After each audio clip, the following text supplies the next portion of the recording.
Would you be willing to take $1,000 cut to your paycheck each month? 600? 100? Nobody willingly says, I'll take less, please. Yeah, isn't that what we do? We buy things on credit. We borrow against our overdraft because we aren't willing to plan ahead and save. We want it right now, and we go in debt instead. According to Discover.com, the average household has a combined debt of $133,000. I want you to think about where your family falls into that average. There is hope. You can get out of debt and stay out of debt. Before I chose to create a budget for my family, I believed that we couldn't do it. I didn't think we had an extra penny to put away in savings. I believed that we were tighter than tight. The truth is, everyone can and should create a budget, a plan for their family finances. Once I had a change of heart, nothing could stop us from succeeding. You see, it wasn't about how much money we made or we didn't make, how much debt we were in. It was about my attitude that made the difference. At that time, we owed about $200,000 in debt.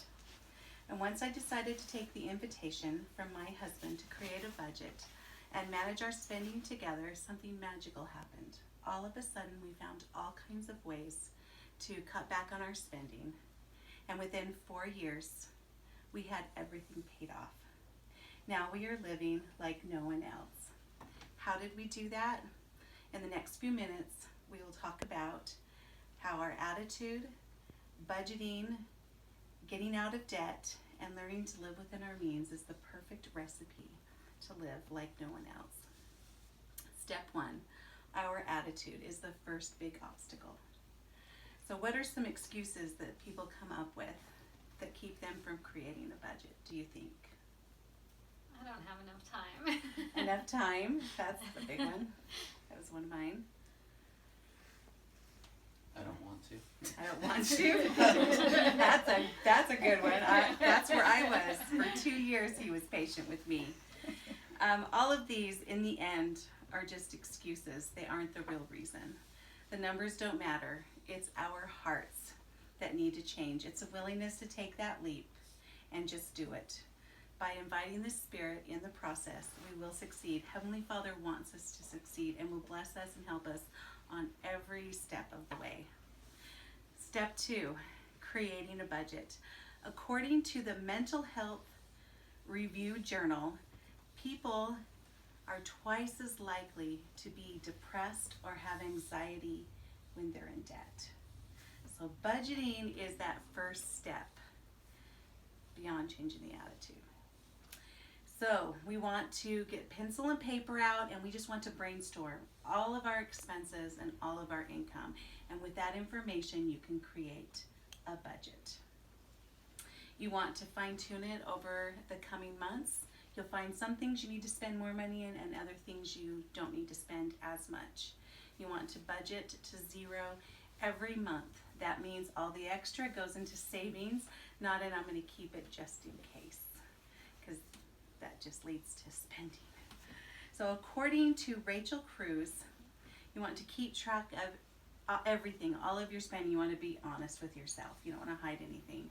And you can do that in a spreadsheet. We used Quicken for over 20 years of our marriage, and we're now using mint.com. I don't know if you guys are familiar with it. It is awesome. You can create a budget on there. You can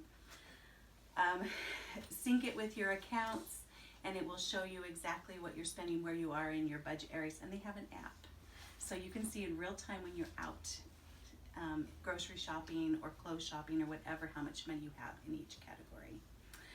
ProvidentLiving.org, churchofjesuschrist.org has lots of great ideas also. You want to remember to be grateful. Put tithing at the very top of your budget and give an honest tithe and a generous fast offering, and Heavenly Father will bless you. Bad word.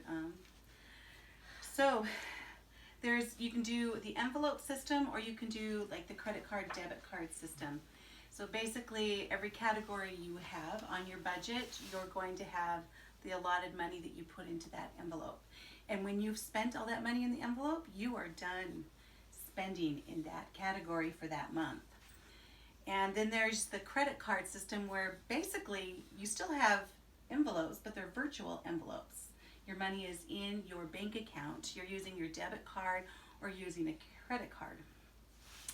And when you're done spending in that category, then you just are done for that month. Now, if you have an emergency that comes up and you have to know what a true emergency is, of course, wanting to go out to eat or get that brand new pair of shoes or that gadget is not an emergency. So you want to get together when there's an emergency and discuss together what category that money is going to come out of, because you want every purchase you make to be backed up by cash in the bank that you pay off in full at the end of each month. According to churchjesuschrist.org and also Dave Ramsey, the snowball debt, which is our third step, getting out of debt, is what they suggest. And that's what we used, and it works really well. So as you can see here, the person here had their credit card as their first thing. You can see it's already paid off, where you put it on that easiest to pay off item. It's usually the highest interest item that you have. And once you pay that, and you want to put extra on it so you pay it off as quick as possible, so you're saving yourself money.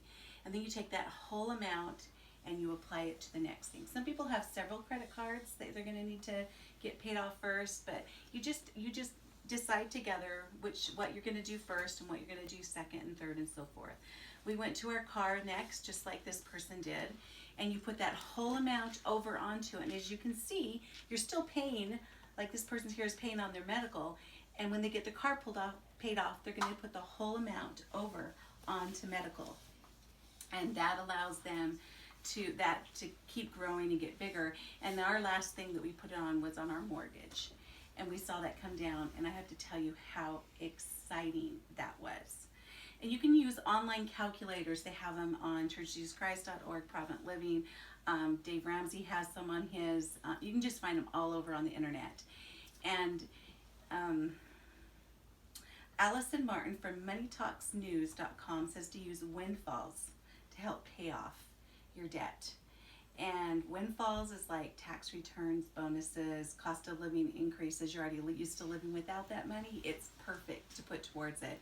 And I used online calculators to see, now, if I apply this to it, how much sooner am I going to pay off the house? And that became my addiction for a while. Seeing that come down, I kind of transferred it from spending to not spending and putting it towards our debt. And I think that was a good move. It seemed positive in our case. All right, step 4, you've worked really hard. You've put together a budget. You're learning to just live within that budget, and you're getting out of debt. The next step is to learn to live within your means. You want to save for what you want. You don't just go out and spend it because you want it. You give yourself time to think about it. And for me, that allowed me to cut back on impulse purchases and emotional purchases, things I didn't really need in the first place. I don't know about you guys, but there were times that I had brand new things in my closet with tags on, or boxes of appliances or small things that I would get because it was an impulse purchase, and then I got home and I didn't even use it. And that's what we want to cut back on. That's what we don't want to do. Dave Ramsey,